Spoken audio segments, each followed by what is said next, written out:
மக்களின் அடிப்படை ஜனநாயக உரிமையை கேள்விக்குள்ளாக்கும் வாக்காளர் சிறப்பு தீவிர திருத்தம் என தமிழக வெற்றிக் கழக தலைவர் விஜய் கண்டனம் தெரிவித்துள்ளார்.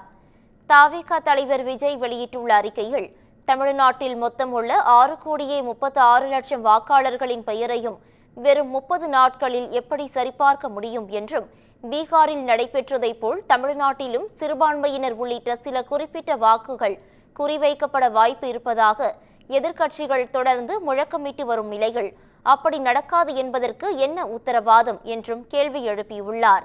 வாக்காளர் பட்டியலில் ஏதேனும் தவறுகள் இருப்பின் அதனை சரி செய்து சரியான வாக்காளர் பட்டியலை வெளியிட வேண்டும். இந்த நடைமுறை வாயிலாக புதிய வாக்காளர்களை சேர்க்க வேண்டும்.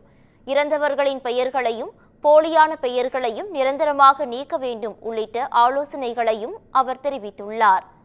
சிறப்பு தீவிர திருத்தத்திற்கு எதிராக தமிழ்நாட்டில் முதல் குரலாக ஓங்கி ஒலித்தது தமிழக வெற்றிக் கழகத்தின் குரல்தான் என்று குறிப்பிட்டுள்ள விஜய், தற்போது அமைதியாக இருந்த திமுக தற்போதுதான் மட்டுமே ஜனநாயக உரிமையின் ஒற்றை பாதுகாவலன் போல கபட நாடக வேடத்தை பூண்டுள்ளது, அப்பட்டமான ஏமாற்று வேலை என்று விமர்சித்துள்ளார்.